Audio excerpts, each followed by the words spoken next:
There was a recent exchange of words online between you and the former governor of Kaduna State, Nasir El-Rufai. You called him you called him out for over some comments he made about the Tinubu presidency, but your response and counterattacks is seen as though the presidency is jittery over the regrouping of some political forces seemingly opposed to the Tinubu administration and are working to displace President Tinubu in 2027. No, who is G3? The political opponent have no direction. There is no organized political party in Nigeria other than the APC. I mean, almost all the opposition party, they are trying to find their ways. Like the story of the monkey that I told you. And I don't attack because I see that the disposition of Mr. President is that of reconciliatory. If you have seen for the past 18 months plus that he's been in government, he has never reacted once to anybody. He has never been seen being combative or aggressive against anybody. His approach to politics and government, if you have seen virtually 90 to 97% of people around him today, they've all worked against him in the past, inclusive of me. I was with him, then I left him, then I had to come back. That's his disposition.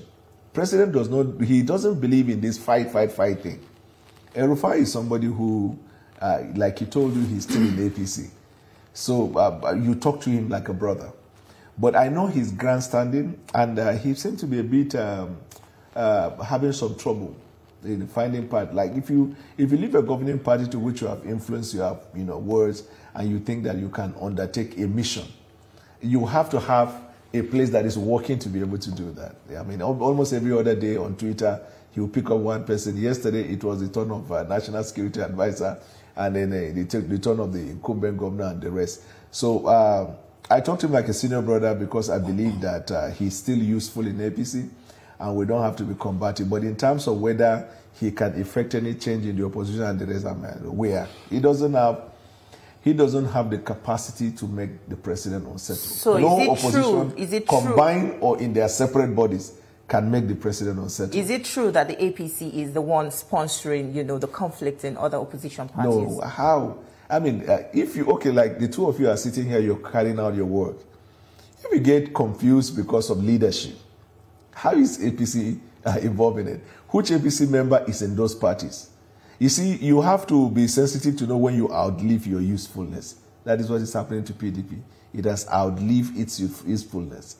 It is now a conglomeration and congregation of people who do not have a defined direction. Mr. Bwala, right. That is your opinion, is that not? Because if you say PDP has outlived its usefulness, now let me ask you this. She just rightly said that. Is it true that the APC is sponsoring? If I remember, you've not formally defected from the PDP. I left PDP a long time ago. And you have your current minister of the FCT, who is also in PDP and is serving in this. So people are tempted to say, okay, you have these people working in the APC so that you use them as instrument to destabilize. Wike has never been a member of APC. He has said it over and over. He's a member of PDP. He has also said that he has a stake in PDP. He said that he sponsored a lot of activities in PDP and he cannot let his goodwill in PDP just fly away. So he's fighting for his right. He has a fundamental right to fight for his right. And the president is not particularly saying, everybody leave your party because we're in governance. So, and the president cannot stop working with him because he has a problem in his party. The president operates like Abraham Lincoln. He's gathering the national consensus. And so if you're indicting the president when you should praise him for working with everybody, then it is disingenuous to the president. In terms of the political party, their problem didn't start after the president became president now. It started a long time ago. In fact, let me tell you, the coalition they are talking about, they are not even going to run on the platform of PDP. You understand? That's why I say it has... How do you know that? Are we deaf and dumb? That's why we say it has outlived its usefulness. They are coming together, they want to flow, they want to go to a different political party and the rest, but the Nigerian people are not sleeping because the Nigerian people are simply looking at this individual and saying, are you coming as a new phenomenon? Or is it the gathering of people who left power and they feel the hunger? Like somebody who is in drug addiction and suddenly you are trying to get him out of drug. The minute he starts his withdrawal, that withdrawal syndrome will make him, uncomfortable and all kinds of things. That's what is happening. The withdrawal syndrome of power. That is what is happening to them. So, but in life generally, you have to open your eyes to see how you reinvent yourself. You have to see how you become relevant. And in politics, there will come a time in your life when you know you need to move on. Maybe it is not God's will for you to get this, or it's not God's will for you to get this. But why they will not succeed is because their gathering is not about Nigerians.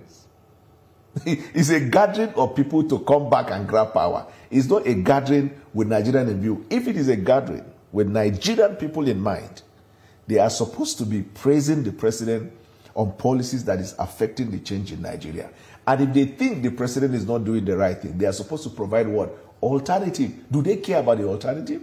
I mean, the misery and pain of Nigeria is their talking point.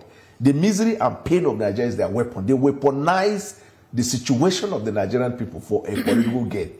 But you see, I have consistently refused to respond to political questions.